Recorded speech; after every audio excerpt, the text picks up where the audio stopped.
Welcome everyone to another episode of Come to Work with Me. My name is Audrey and today we'll be chatting with Leanne.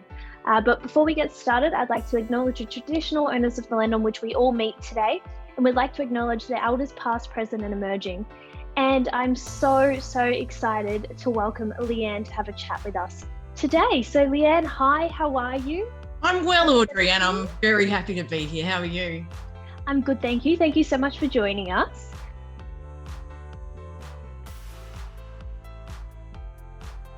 Now, this is the first question I ask everyone. Who are you and what do you do? My name is Leanne Russ. I'm pretty eccentric, I'm first to admit, person. I live in the hills in Gippsland in my straw bale house with my animals, and I'm a National Disability Coordination Officer, which doesn't really describe my role at all.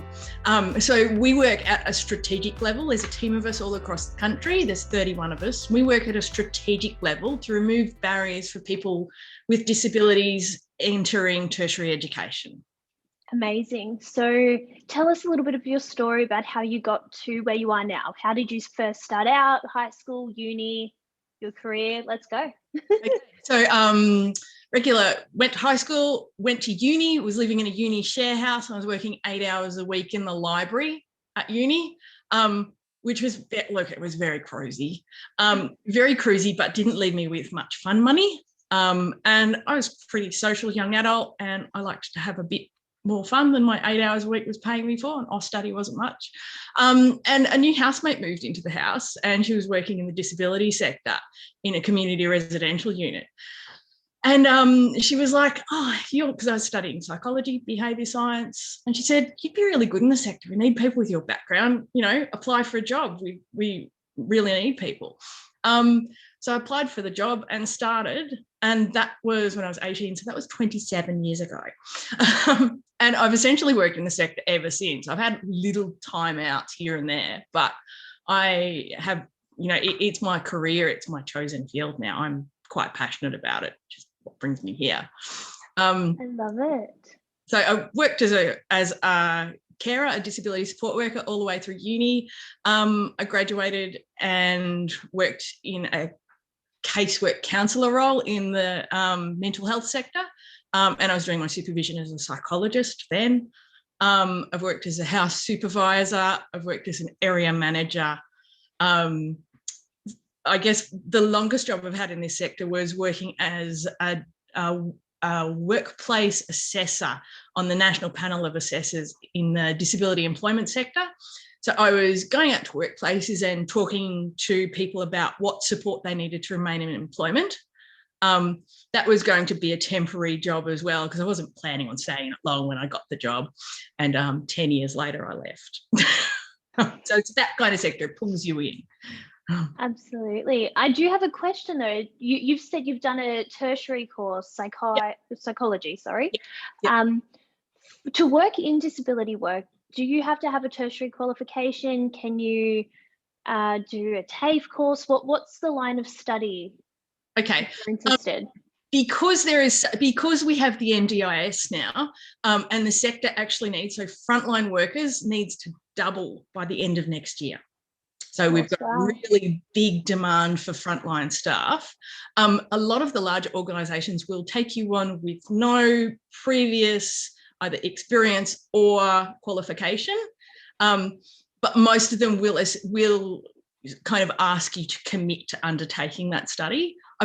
One of the other jobs I've done in the disability sector is I've taught the Certificate 4 course.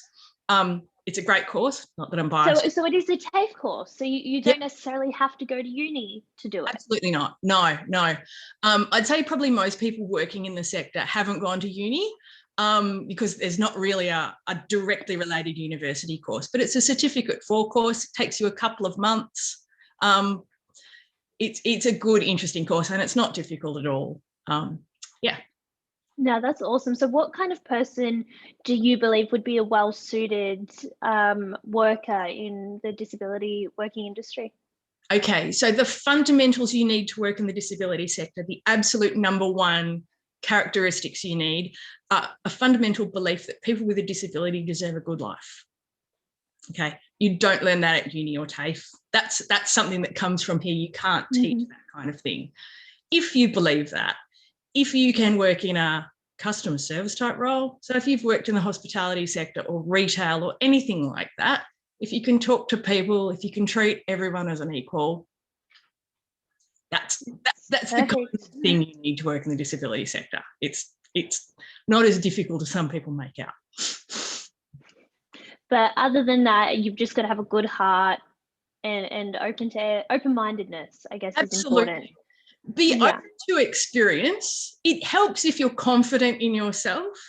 But once again, I'm a big believer in that just about any skills you need, you can learn, especially in the disability sector. When I look at when I first started, I wasn't confident at all. I didn't know what I was doing, but you can learn, especially when you're starting out. People will go, oh, you're just new.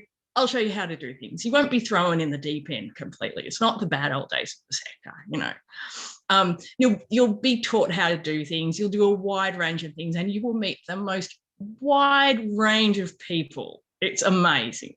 Some of the stories we can tell. Oh, I can imagine. And every day is different. No 2 days are the same, sort of thing. Yeah, exactly. Yeah. Now, you've clearly worked across quite a wide range of different roles and specializations throughout your career.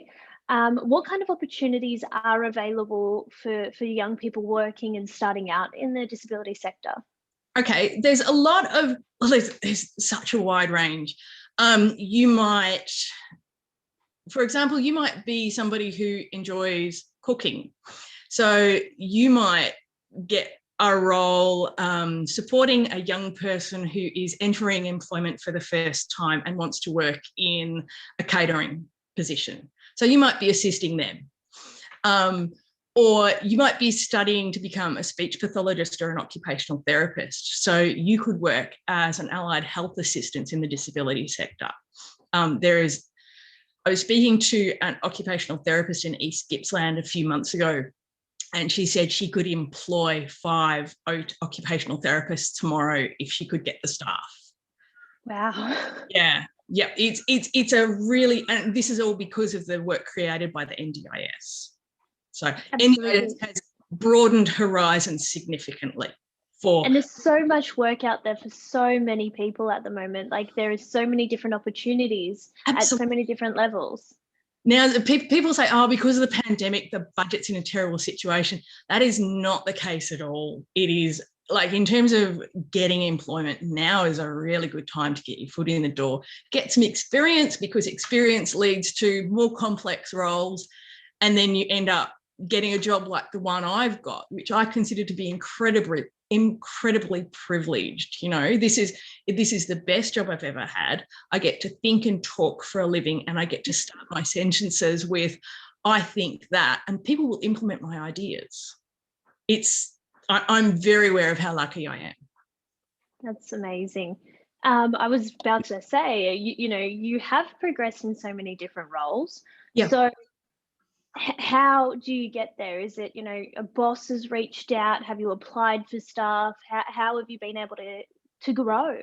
I had my first job interview in 12 years last year. So I hadn't moved on from many roles, and that job, in fact, I was headhunted from another role. So there aren't, you will, if you're good at your job and you progress, you will often not have to apply for other roles.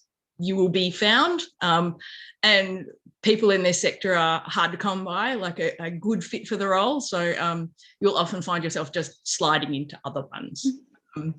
But I guess the good thing, about having a behaviour science background is it gives you good written expression, which is a real advantage. Being able to express yourself in writing and verbally, even though I'm not doing a very good job of that now, but being able to express yourself well in writing is a very good fundamental set of skills too. Yeah. Absolutely. I must ask, what about some of, the stereotypes and misconceptions around the disability industry? You go, sorry. No, I've got a really good scenario, because preparing for this, I was thinking of scenarios like that. And I remember I was a disability support worker, and I was working with a residential unit, 4 young guys. They were pretty challenging, but I absolutely adored them. And I really liked my co-workers. We were a really tight team.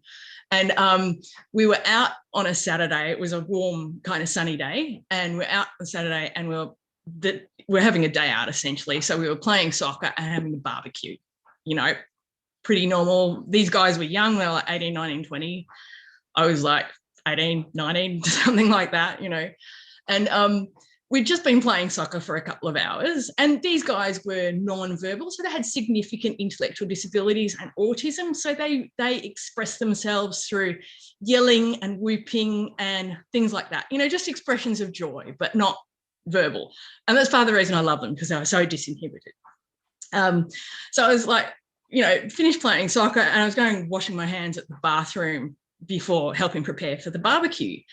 And this woman, this older lady came over to me, and she was very solemn and very serious. And she just goes, "You must be such a special person to work with those poor, sick boys."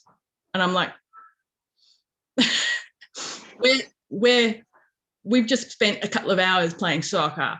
We're about to have Barbie. And then these guys are going to go home and probably lay on the couch and watch telly all afternoon. And it led me to really thinking that, you know, people think, oh, these poor people with disabilities. And it's like, well, they lead lives. They lead good lives. It might take a different shape to yours and my life.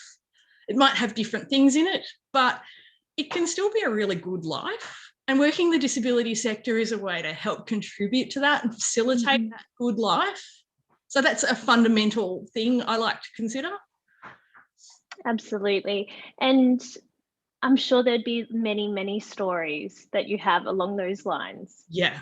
It's quite something that's said a lot, and you witness it being said, and you're like, really? Like, sometimes people just need to. Yeah. Like the poor sick boys. I'm like, actually, there's a whole lot of difficult decisions they don't have to make in life that you and I have to. They've got everything facilitated. I consider their lives actually pretty good. They're pretty good, yeah. They get to still, you know, run around, kick a soccer ball, and have a Barbie. I know, and I was personally having a great day at work. It was excellent.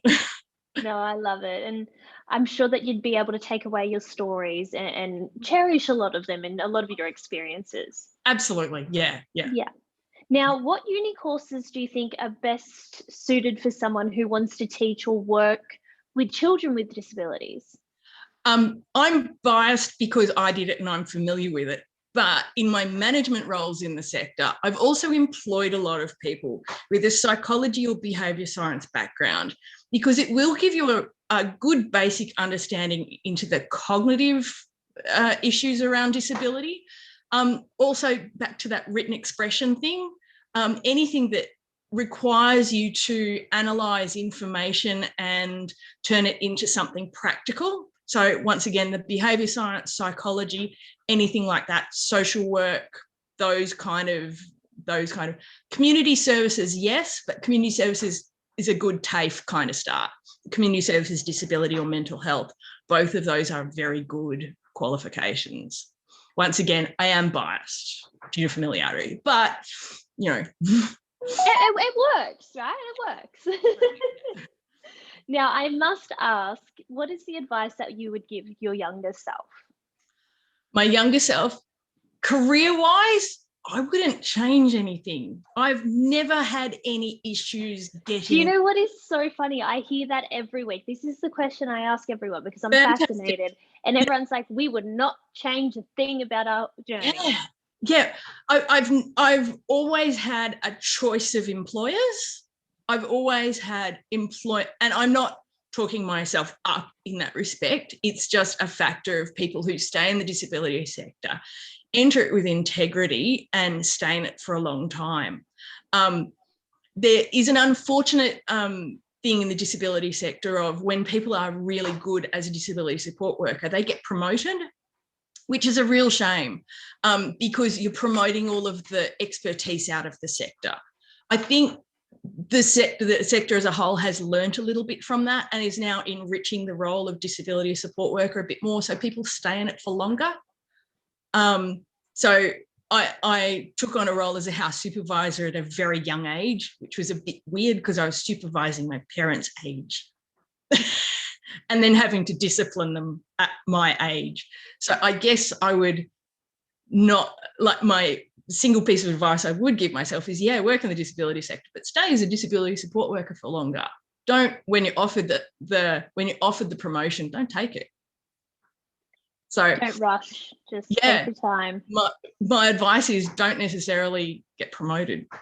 Is that advice? I don't think so. I don't think there is ever such thing as bad advice at the moment. You've got to live your life to the fullest. You've got to do what you can. Yeah. Learn from your mistakes. Absolutely. Yeah. No, thank you so much for coming on and sharing a little bit of your story. I told you this would just fly. Absolutely. Goodness, is that over? It's over, done. And I'm sure, so many other people would love to hear stories and love to catch up and have a chat with you. So if you are looking to touch base with Leanne, please do jump on and find Leanne wherever she may be on the socials. I'm all over them. You're all over them? Done. All over them. Thank you so much again for donating your time to come on and have a chat with me today. It's been great learning about, the disability sector and how urgent and people going into the industry is needed. Like, these jobs are available. If you're interested, jump in. There is so much work, and you're doing work that you'll love forever, basically. Yep. Thank you, Skills Plus Embrace, for allowing us to borrow you today as well.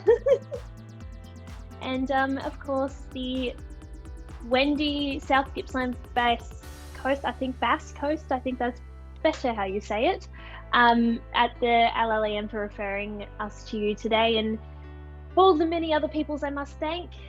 Teachers, remember, lesson plans and recordings are available on our website, and we'll be back on Thursday at 11:15 to talk with a registered nurse all about nursing. So another thing I have no idea about, and I get to learn every day. It's good fun. All right, thanks guys, and we'll see you then.